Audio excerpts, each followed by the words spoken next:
लगातार कई बार ज्ञापन, प्रार्थना पत्र, व्यक्तिगत वार्ता के उपरांत जनहित के विभिन्न समस्याओं को लेकर के हमारे जिले के उच्च अधिकारी ही नहीं, स्वयं जिला अधिकारी कहीं न कहीं सक्रिय नहीं हो रहे हैं। हमारी जनहित की तमाम ऐसी समस्याएं हैं जिनका समाधान वो चंद मिनटों में कर सकते हैं।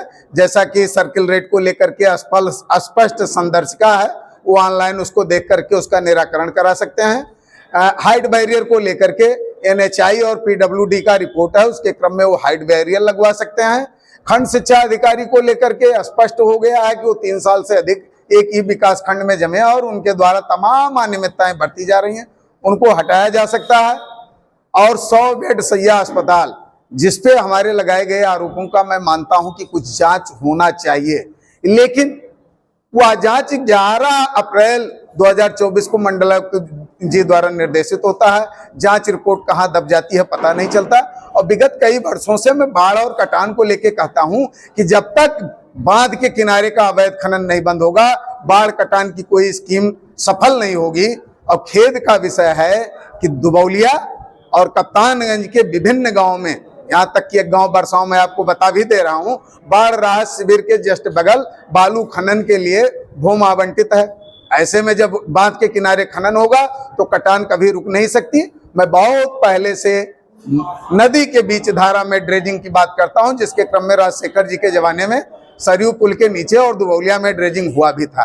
तो इन विषयों पर अधिकारी जग नहीं रहे हैं, जनप्रतिनिधि मौन है। ऐसे में अधिकारियों और जनप्रतिनिधियों की इस कार्यशैली से आम जनता हताश निराश है, कार्यकर्ता हताश निराश है और कहीं न कहीं हमारी सरकार की भी छब धूमिल हो रही है। ऐसी दशा में इन अधिकारियों को जगाने के लिए मैं धरने पर बैठने को BSA ऑफिस से भी अपने आप को आप प्रताड़ित बता रहे हैं। कौन है वो लोग जो आपको परेशान कर रहे हैं, क्या मामला है? खंड शिक्षा अधिकारी बड़को वर्मा, जो कि 3 वर्ष से एक ही ब्लॉक में तैनात हैं, उनके द्वारा जन सूचना पोर्टल पर गलत रिपोर्टिंग की गई है, साक्ष्य प्रस्तुत किया हूं। उनके द्वारा 2022-23 में DA वितरण में अनियमितता बरती गई है।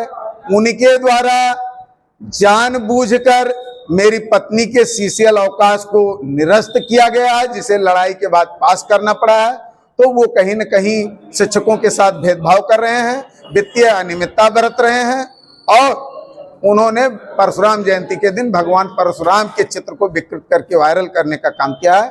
ऐसी दशा में जब मैं उनकी शिकायत करता हूं तो मेरी शिक्षिका पत्नी को परेशान करके सोचते हैं कि मैं इनकी आवाज को दबा दूंगा, लेकिन चंद्रमणि पांडे की आवाज दबने वाली है। मिड डे मील से भी कोई जुड़ा मामला बता रहे थे कि किसी ने कहा कि जो है निलंबित करवा देंगे यार। मध्याह्न भोजन देख रहे जिला बेसिक शिक्षा अधिकारी कार्यालय के अमित मिश्रा जी, बीते शनिवार को जब हलछठी का व्रत था, पूरे सूबे में महिलाएं अवकाश पे थी, हमारी पत्नी का विद्यालय चेक करने गए, जहां सारा स्टाफ महिला ही है।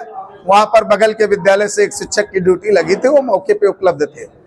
उन्होंने सफाई कर्मियों, गांव के ग्रामीणों और बच्चों के बीच में कहा कि इन शिक्षिकाओं को शीघ्र ही निलंबित कर दिया जाएगा। क्या उनको निलंबित करने का अधिकार है?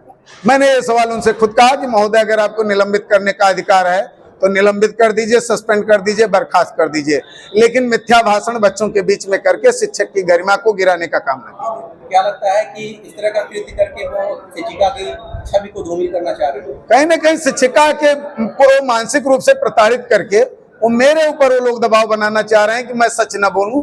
ये चंद्रमणि पांडे बीते 2 दशकों से सच को बोलते चले आए हैं और 3-4 फैसले प्रदेश स्तर के कराने का काम किया है। जैसा कि 2003-04 तक निजी विद्यालयों का मान्यता हर तीसरे साल रिन्यूअल होता था, मैंने वर्ष 2004 में उसको समाप्त करा दिया बेसिक शिक्षा सचिव आलोक रंजन जी से मिलकर के। 1 अगस्त 2020 से स्टाम्प ड्यूटी शुल्क 550% बढ़ने वाली थी, मैंने वापस करा दिया। मैंने बस्ती जनपद के टूटे अमाहट पुल को, जो 2 साल से टूटा पड़ा था, बनने के लिए विवश कर दिया। जाने कितने ऐसे काम कराने का काम किया है। तो ये ना सोचें इन छोटी छोटी चीजों से मैं डर जाऊंगा या दब जाऊंगा।